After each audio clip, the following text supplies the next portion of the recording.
Hello বন্ধুরা, দোলার গাতি ব্লগের আজকের একটি নতুন ব্লগে আপনাদের অনেক অনেক স্বাগত।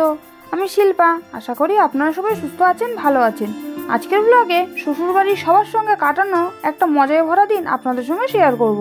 আর যেহেতু দশমী, সন্ধ্যাবেলা যাব সবাই মিলে জগদ্ধাত্রী ঠাকুরের শোভাযাত্রা দেখতে।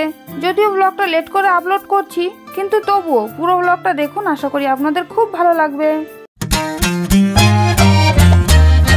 আজ সোমবার, ঘড়িতে সময় সকাল 8টা। সকাল সকাল সবাই ঘুম থেকে উঠে সকালের টিফিন করে নিয়েছি। এরপরে সবাই চলে এসেছি বাইরে। এই যে বাবা আর ছেলে। আমার ছেলে দেখুন কত চোট পেয়েছে, সেই থেকে ছেলের শরীরটা খুবই খারাপ। এই ছেলেকে নিয়ে সারাদিন ব্যস্ত থাকছি, এই জন্যই ব্লগগুলো আপলোড করতে বেশ সময় লাগছে। কি করি বলুন, ছেলের শরীর যদি ভালো না থাকে কিছু করতে ভালো লাগে? বাবা কত গিতে গেছি, আমার বাবা তো কত গিতে গেছি। টুকি বাবা, টুকি কোথায় এসেছে বাবা আর ছেলে বাইরে একটু খেলা করে নিক, তারপরে 12টার দিকে ছেলেকে চান করিয়ে দেবো। আমি এবার ঘরে চলে যাই, কারণ আজ রান্নাবান্নার দায়িত্ব পড়েছে পুরোটাই আমার ওপরে।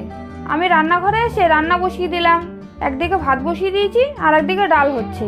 আজকে রান্না হবে মুরগির মাংস। এই যে ধুয়ে পরিষ্কার করে এখানে রেখে দিয়েছি। আর হবে পাঁচমিশালি সবজি। এখানে অনেক রকমের সবজি কাটাকুটি করে রাখা আছে। আমি বেগুনটা আলাদা করে রেখেছি, কারণ ওটা আগে ভেজে নেব।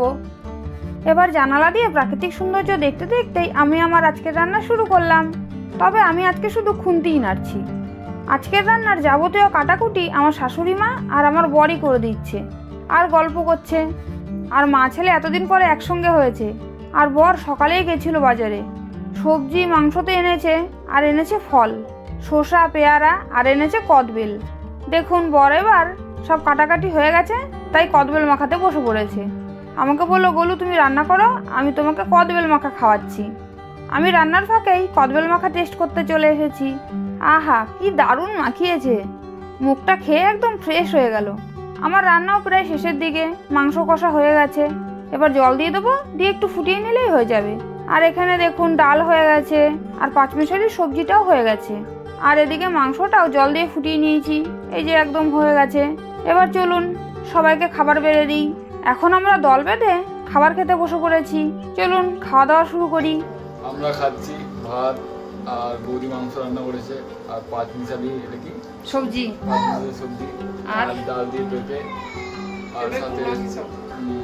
আর সাথে লেবু শসা সব আসছে।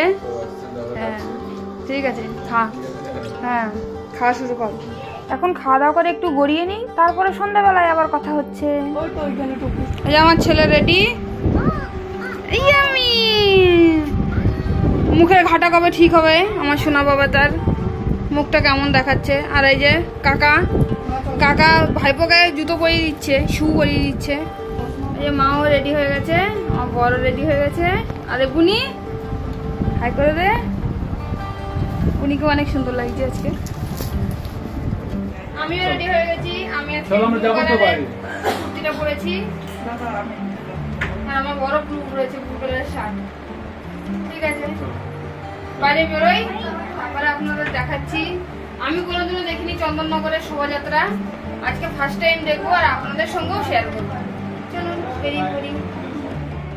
ফাইনালি রেডি সেডি হয়ে সবাই দল বেঁধে বেরিয়ে পড়লাম।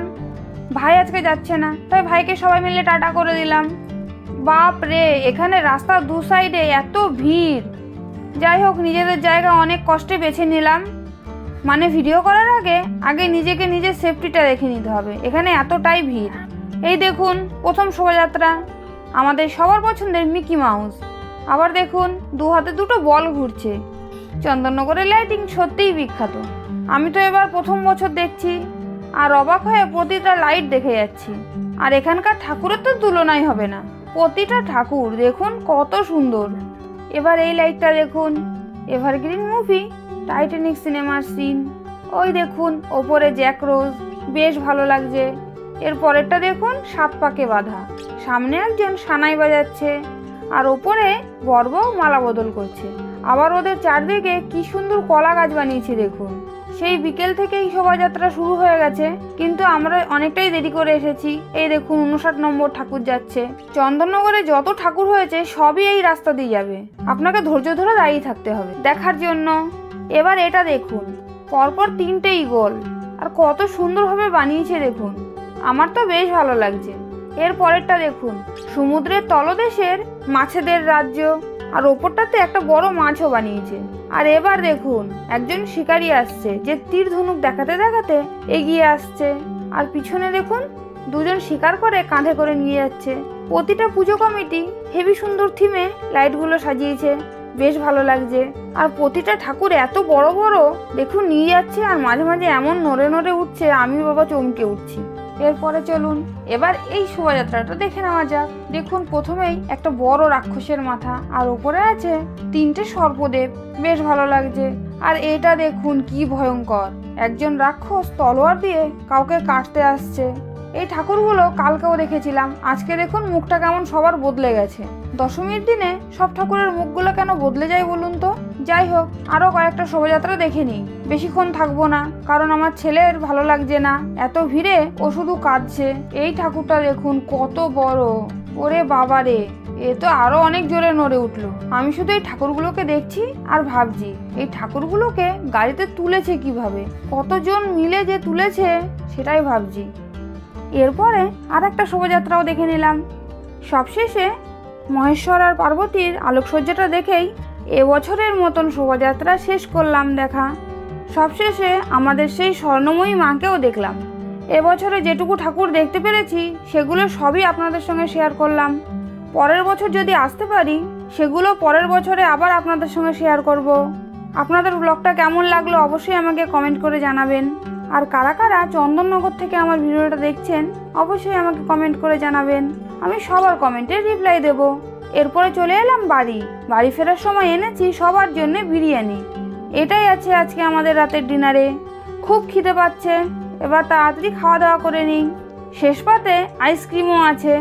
আজকের ব্লগটা তাহলে এটুকুই, খুব শীঘ্রই দেখা হবে নতুন আর একটা ব্লগে। সবাইকে গুড নাইট, টাটা।